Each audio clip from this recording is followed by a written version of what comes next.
Friends, Pallavi কিচেনে সবাইকে স্বাগত। আজকে আমি বানাবো মাটন কিমা। তার জন্য এখানে আমি কড়াইটা গরম করে নিয়েছি। এর মধ্যে দিয়ে দেব 2 থেকে 3 চামচ তেল।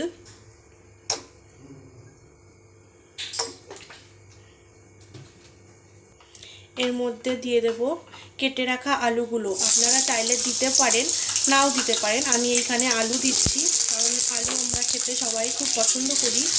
তার জন্য একটা আলু আমি এভাবে টুকরো করে কেটে নিয়েছি।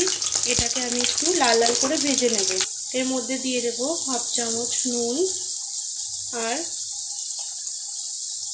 1 চিমটি হলুদ দিয়ে আমি আলুগুলোকে ভালো করে ভেজে নেব। দেখুন বন্ধুরা, আলুগুলো আমার ভাজা হয়ে গেছে। এবার আমি আলুগুলোকে ওই একই তেলের মধ্যে আমি দিয়ে দেব 3টে লং, 2 টুকরো দারচিনি আর 2টো এলাচ।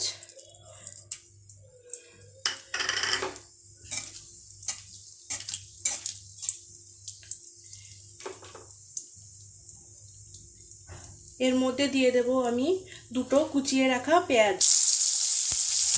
দেখুন বন্ধুরা, পেঁয়াজগুলোকে আমি গোল্ডেন ব্রাউন করে ভেজে নিয়েছি। এর মধ্যে দিয়ে দেব টমেটো কুচি। একটা টমেটো আমি কুচি করে কেটে রেখেছিলাম, সেটাকেই দিয়ে দিলাম। দিয়ে আমি আরও 2 মিনিট এটাকে কষিয়ে নেব।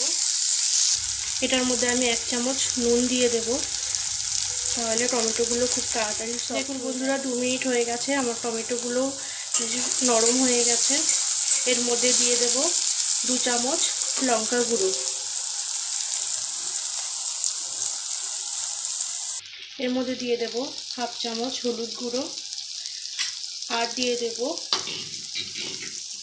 4 থেকে 5 চামচ আদা রসুনের পেস্ট দিয়ে ভালো করে নাড়িয়ে নেব। মিক্সিং জারের মধ্যে আমি কিছুটা পরিমাণ জল দিয়ে ওটাকে ধুয়ে এর মধ্যে দিয়ে দিয়েছি। এবার এটাকে আমি 5 মিনিট ঢাকা দিয়ে রাখবো। দেখুন বন্ধুরা, 5 মিনিট পরে আমি ঢাকাটা খুলে দিচ্ছি। দেখুন মশলাটা কি সুন্দর কষানো হয়ে গেছে, সাইড দিয়ে তেলও ছেড়েছে। এর মধ্যে আমি দিয়ে দেব মাটন কিমাটাকে। মাটন কিমাটা আমি ভালো করে ধুয়ে রেখেছি। এখানে 250 গ্রাম মাটন কিমা আছে এখানে। এবার মাটন কিমাটা আমি এটার মধ্যে দিয়ে দেব, মশলাটার মধ্যে।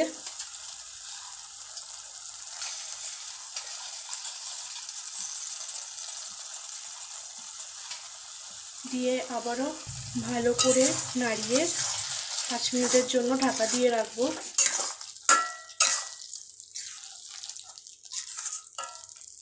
দেখুন আবারও আমি 5 মিনিটের জন্য ঢাকা দিয়ে রাখবো।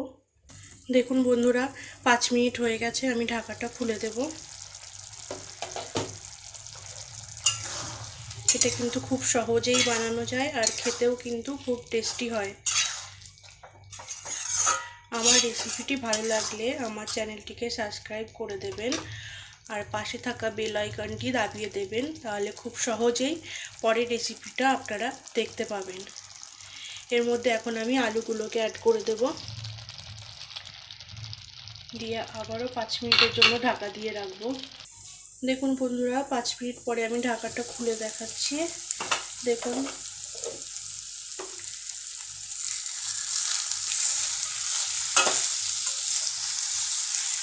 এবার এর মধ্যে আমি 1 কাপ পরিমাণ জল অ্যাড করব। চায়ের কাপের 1 কাপ জল আমি এর মধ্যে অ্যাড করলাম।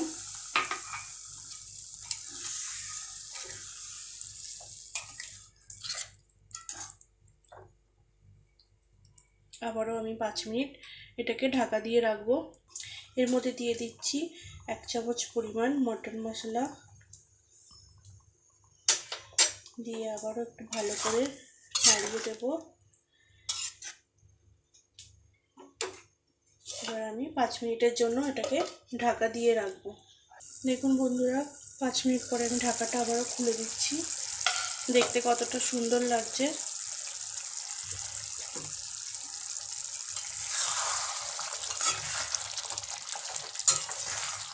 মাটন কিমা প্রায় আমাদের রেডি হয়ে এসেছে। আরও 5 মিনিট এভাবে আমি ফুটিয়ে নেব এটাকে। দেখুন বন্ধুরা, মাটন কিমাটা রেডি হয়ে গেছে। এবার আমি এটাকে নামিয়ে নেব।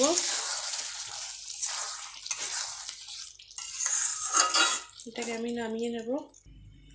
দেখুন বন্ধুরা, আপনারা এইভাবে পরোটা বা রুটির সঙ্গে এটা খেতে পারেন। খেতে খুবই টেস্টি হয়, খুবই ভালো লাগবে খেতে আপনাদের। আপনারা লাঞ্চের জন্য বা ডিনারের জন্য এটা বানাতে পারেন, খুব সহজেই এটা বানানো যায়।